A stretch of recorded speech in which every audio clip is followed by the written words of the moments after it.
ಅದು 2002ನೇ ಇಸ್ವಿ ಮೈಲಾರಲಿಂಗೇಶ್ವರನ ಜಾತ್ರೆಯ ಸಂದರ್ಭದಲ್ಲಿ ದಾವಣಗೆರೆ ಹತ್ತಿರ ಊರಿನಿಂದ ಚಕ್ಕಡಿ ಮಾಡಿಕೊಂಡು ಮೈಲಾರಲಿಂಗೇಶ್ವರನ ಜಾತ್ರೆಗೆ ಬಂದಿದ್ದ ಭಕ್ತ ತನ್ನ ಕುಟುಂಬವನ್ನು ಸೇರಲು ನದಿಯ ಮೂಲಕ ಹಾದು ಹೋದಾಗ ಒಂದು ಭಯಾನಕ ಘಟನೆ ನಡೆದು ಹೋಗಿತ್ತು. ತುಂಗಭದ್ರಾ ನದಿಯ ನೀರು ಇದ್ದಕ್ಕಿದ್ದ ಹಾಗೆ ರಭಸ ಜಾಸ್ತಿಯಾಗಿತ್ತು. ನೋಡುತ್ತಲೇ ಆ ವ್ಯಕ್ತಿ ನೀರಿನಲ್ಲಿ ಮುಳುಗಿದ್ದ. ಆದರೆ ಮುಂದೇನಾಯಿತು ಅನ್ನುವುದು ಅವನಿಗೂ ಕೂಡ ಗೊತ್ತಿರಲಿಲ್ಲ. ಅಷ್ಟಕ್ಕೂ ಅಲ್ಲಿ ನಡೆದಿದ್ದೇನು, ಆ ವ್ಯಕ್ತಿ ಮುಂದೇನಾದ, ಈ ಘಟನೆ ಈಗಲೂ ಕೂಡ ಇಲ್ಲಿನ ಕೆಲವು ಜನರಲ್ಲಿ ಆಶ್ಚರ್ಯವನ್ನ ಮೂಡಿಸುತ್ತದೆ. ಬನ್ನಿ ಆ ಅಚ್ಚರಿಯ ವಿಷಯವನ್ನ ಇವತ್ತು ನಿಮ್ಮ ಮುಂದೆ ಪ್ರಸ್ತುತಪಡಿಸ್ತಾ ಇದ್ದೀನಿ. ಅದಕ್ಕಿಂತ ಮೊದಲು ನೀವು ನಮ್ಮ ಚಾನಲ್ಗೆ ಹೊಸಬರಾಗಿದ್ದರೆ ದಯವಿಟ್ಟು ಈಗಲೇ ಸಬ್ಸ್ಕ್ರೈಬ್ ಮಾಡಿ, ಜೊತೆಗೆ ಬೆಲ್ ಐಕನ್ ಕೂಡ ಪ್ರೆಸ್ ಮಾಡಿ.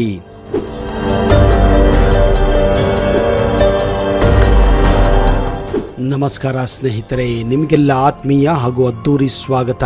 ಹಾವೇರಿ ಜಿಲ್ಲೆಯ ರಾಣೆಬೆನ್ನೂರು ಬಳಿ ಇರುವ ದೇವರಗುಡ್ಡದ ಮೇಲಿನ ಮೈಲಾರಲಿಂಗ ದೇವರ ಜಾತ್ರೆ ಪ್ರತಿ ವರ್ಷವೂ ಅದ್ದೂರಿಯಾಗಿ ನಡೆಯುತ್ತದೆ. ಈ ಸಂದರ್ಭದಲ್ಲಿ ಅಲ್ಲಿ ಕಾರ್ಣಿಕ ಎಂಬ ಹೇಳಿಕೆಯೂ ಜರುಗುತ್ತದೆ. ಪ್ರಸ್ತುತ ವರ್ಷದಲ್ಲಿ ದೇಶ ಹಾಗೂ ದೇಶದ ಪ್ರಜೆಗಳಿಗೆ ಬಂದು ಹೋಗಬಹುದಾದ ಆಗು ಹೋಗುಗಳನ್ನ ಕಾರ್ಣಿಕ ಎಂಬ ಭವಿಷ್ಯವಾಣಿಯಲ್ಲಿ ಜನರಿಗೆ ತಿಳಿಸಲಾಗುತ್ತದೆ. ಕಾರ್ಣಿಕ ನುಡಿಯಿತೆಂದರೆ ಅದು ಖಂಡಿತವಾಗಿಯೂ ನಡೆಯುತ್ತದೆ ಎಂದು ಎಲ್ಲರ ನಂಬಿಕೆಯಾಗಿದೆ. ಈ ನಂಬಿಕೆ ಇಂದು ನಿನ್ನೆಯದಲ್ಲ, ಪುರಾತನ ಕಾಲದಿಂದಲೂ ಈ ನಂಬಿಕೆ, ಆಚರಣೆ, ಜಾತ್ರೆಯ ಸಂಭ್ರಮವು ಇಲ್ಲಿ ಮುಂದುವರಿಯುತ್ತಾನೆ ಬಂದಿದೆ. ಪುರಾಣದಲ್ಲಿ ಉಲ್ಲೇಖಿಸಿದಂತೆ ದ್ವಾಪರ ಯುಗದಲ್ಲಿ ಮಣಿಕಾಸುರ ಹಾಗೂ ಮಲ್ಲಾಸುರರೆಂಬ ಅಸುರರು ಋಷಿ ಮುನಿಗಳಿಗೆ ನಾನಾ ವಿಧದ ಹಿಂಸೆ, ಕಿರುಕುಳ ಕೊಡುತ್ತಿದ್ದರು. ಇದರಿಂದ ನೊಂದ ಋಷಿಗಳು ಶಿವನ ಬಳಿಗೆ ತೆರಳಿ ದೂರು ಸಲ್ಲಿಸುತ್ತಾರೆ. ಋಷಿಗಳ ಮನವಿಯನ್ನು ಪುರಸ್ಕರಿಸಿದ ಶಿವ ರಾಕ್ಷಸರ ಸಂಹಾರಕ್ಕಾಗಿ ಮೈಲಾರಲಿಂಗೇಶ್ವರನಾಗಿ ಜನ್ಮ ತಾಳುತ್ತಾನೆ. ಆಗ ಶಿವ ಕುಪಿತನಾಗಿ ತನ್ನ ತಲೆಯ ಜಟೆಯನ್ನ ಕೊಡುತ್ತಾನೆ. ಈಶ್ವರನ ತಲೆಯಿಂದ ತುಪ್ಪದ ಮಾಳಂಬ ಎಂಬ ಹೆಣ್ಣು ಜನಿಸಿ ರಾಕ್ಷಸರನ್ನು ಕೊಲ್ಲಲು ಮುಂದಾಗುತ್ತಾಳೆ. ಆಕೆಯನ್ನು ಮಣಿಮಲ್ಲಾಸುರನನ್ನು ಕೊಲ್ಲಲು ಶಿವ ಆಜ್ಞಾಪಿಸುತ್ತಾನೆ. ಆದರೆ ಆಕೆಯ ಕೈಯಿಂದ ಆ ಅಸುರರು ಕೊಲ್ಲಲು ಸಾಧ್ಯವಾಗುವುದಿಲ್ಲ.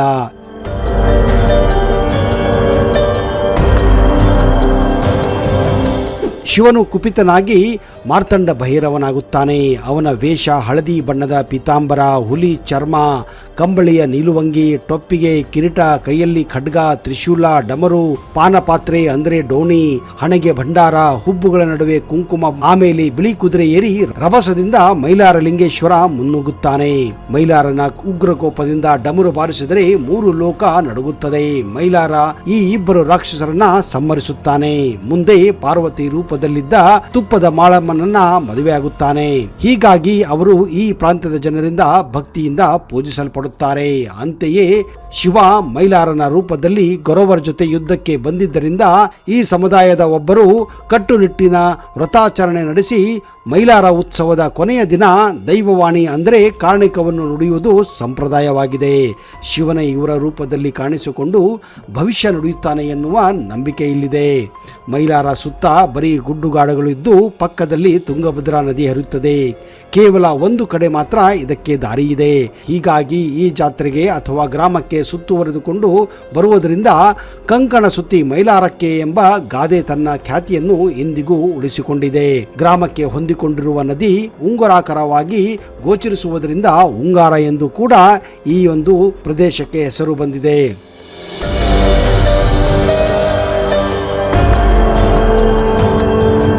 ಜಾತ್ರೆಯ ಸಂದರ್ಭದಲ್ಲಿ ಮೈಲಾರದ ಬಾನಂಗಳದಲ್ಲಿ ಛಾಂಗಮಲೋ 7 ಕೋಟಿ 7 ಕೋಟಿಗೋ ಎಂಬ ಘೋಷಣೆ ಲಕ್ಷಾಂತರ ಜನರು ಭಕ್ತಿ ಪರವಶರಾಗಿ ಕೂಗುತ್ತಾರೆ. ಒಗಟಿನ ರೂಪದಲ್ಲಿ ಇಲ್ಲಿ ಕಾರ್ಣಿಕವನ್ನ ನುಡಿಯಲಾಗುತ್ತದೆ. ಮೈಲಾರಲಿಂಗೇಶ್ವರ ಸ್ವಾಮಿಯ ಸನ್ನಿಧಾನದ ಆಪ್ತ ಭಕ್ತರಾಗಿದ್ದರಿಂದ ಇವರಿಗೆ ವಿಶೇಷ ಮಹತ್ವವಿದೆ. ಪ್ರತಿ ಜಾತ್ರೆಯ ಸಂದರ್ಭದಲ್ಲಿ ದೊಡ್ಡನೆಯ ಕಂಬವನ್ನ ಏರಿ ಇವರು ಭವಿಷ್ಯವನ್ನ ನುಡಿಯುತ್ತಾರೆ. ಇದು ಸಾಮಾನ್ಯವಾಗಿ ಒಗಟಿನ ರೂಪದಲ್ಲಿ ಇರುತ್ತದೆ. ಆದರೆ 2002ನೇ ಇಸ್ವಿಯಲ್ಲಿ ಇಲ್ಲಿ ಒಂದು ಭಯಾನಕ ಘಟನೆ ನಡೆದು ಹೋಗಿತ್ತು.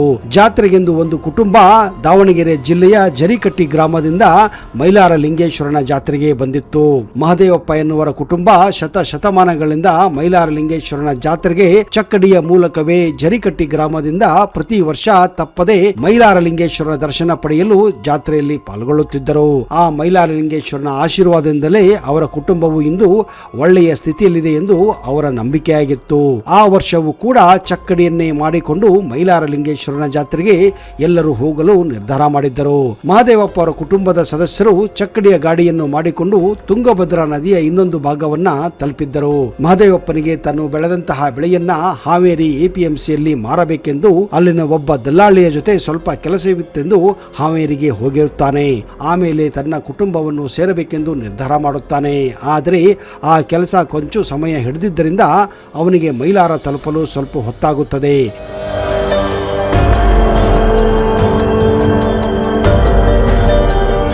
ಹಾಗೋ ಹೀಗೋ ಮಾಡಿ 2 ಬಸ್ಸುಗಳನ್ನು ಬದಲಿಸಿ ತನ್ನ ಕುಟುಂಬ ಇದ್ದಂತಹ ಜಾಗವನ್ನು ತಲುಪಲು ತುಂಗಭದ್ರಾ ನದಿಯ ದಡಕ್ಕೆ ಬಂದು ಸೇರುತ್ತಾನೆ. ಅದು ಸಾಯಂಕಾಲದ ಸಮಯ 6 ಗಂಟೆ ಆಗಿತ್ತು. ಹೇಗಾದರೂ ಮಾಡಿ ಆದಷ್ಟು ಬೇಗ ತನ್ನ ಕುಟುಂಬವನ್ನು ಸೇರಬೇಕೆಂದು ಮಹದೇವಪ್ಪ ನದಿಯ ಮೂಲಕವೇ ದಾಟಬೇಕೆಂದು ನಿರ್ಧಾರ ಮಾಡುತ್ತಾನೆ.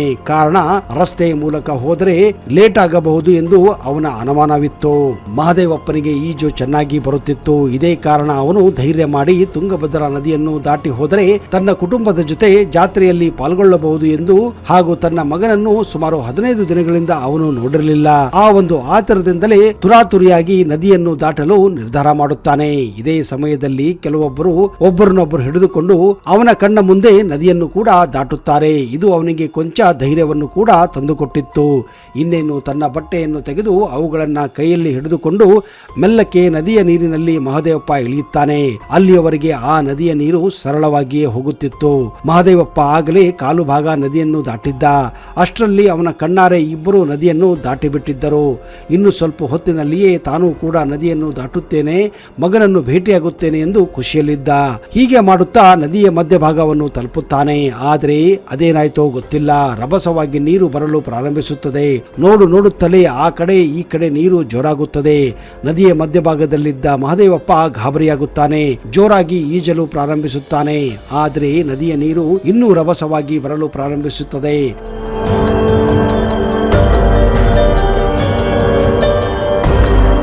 ಮಹದೇವಪ್ಪ ಎಷ್ಟು ಈಜಿದರೂ ದಡವನ್ನು ಮುಟ್ಟಲು ಆಗುವುದಿಲ್ಲ.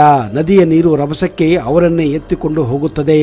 ಅಕ್ಕಪಕ್ಕದ ಜನ ಅಸಹಾಯಕರಾಗಿ ಮಹದೇವಪ್ಪ ಮುಳುಗುವುದನ್ನ ಕಣ್ಣಾರೆ ನೋಡುತ್ತಾರೆ.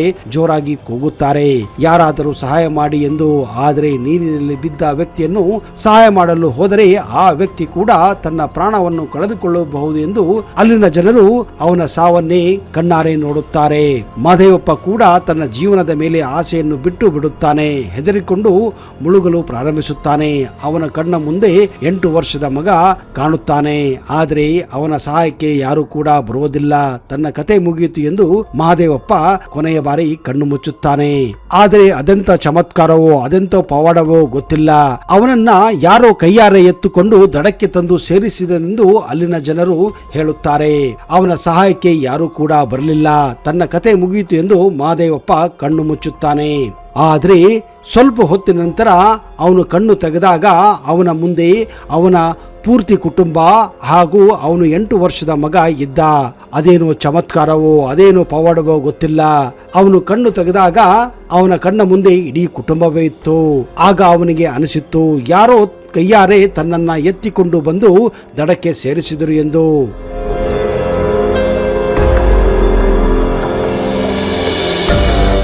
ಹೌದು ಸ್ನೇಹಿತರೆ, ಮಹದೇವಪ್ಪನ ಪ್ರಕಾರ ಆ ಮೈಲಾರ ಲಿಂಗೇಶ್ವರನೇ ತನ್ನನ್ನು ಕಾಪಾಡಿದ್ದಾನೆ ಎನ್ನುವುದು ನಂಬಿಕೆ. ಇಲ್ಲವಾದರೆ ಸುತ್ತಲೂ 100 ಜನರು ಇದ್ದರೂ ಅವನನ್ನು ಕಾಪಾಡಲು ಯಾರಿಂದಲೂ ಸಾಧ್ಯವಾಗಲಿಲ್ಲ. ಇದೆಲ್ಲ ಆ ಮೈಲಾರ ಲಿಂಗೇಶ್ವರನ ಆಶೀರ್ವಾದ. ಕೈಯಾರೆ ಎತ್ತಿ ದಡಕ್ಕೆ ಸೇರಿಸಿದವನೇ ಆ ಶಿವನು ಎಂದು ಆ ಮಹದೇವಪ್ಪ ಕೂಡ ನಂಬಿದ್ದಾನೆ ಹಾಗೂ ಅವನ ಕುಟುಂಬವು ಕೂಡ ನಂಬುತ್ತದೆ. ಸ್ನೇಹಿತರೆ, ಈ ಒಂದು ಘಟನೆಯ ಬಗ್ಗೆ ನಿಮ್ಮ ಅನಿಸಿಕೆಯನ್ನ ದಯವಿಟ್ಟು ಕಮೆಂಟ್ ಬಾಕ್ಸ್ ಅಲ್ಲಿ ಹಾಕಿ. ಒಂದು ವೇಳೆ ನಿಮಗೆ ಈ ವಿಡಿಯೋ ಇಷ್ಟ ಆದಲ್ಲಿ ಜೈ ಮೈಲಾರ ಲಿಂಗೇಶ್ವರ ಎಂದು ಕಮೆಂಟ್ ಬಾಕ್ಸ್ ಅಲ್ಲಿ ಬರೆಯಿರಿ. ಅಲ್ಲಿಯವರೆಗೆ ಜೈ ಹಿಂದ್, ಜೈ ಕರ್ನಾಟಕ. ನಿಮಗೆಲ್ಲ ಶುಭವಾಗಲಿ.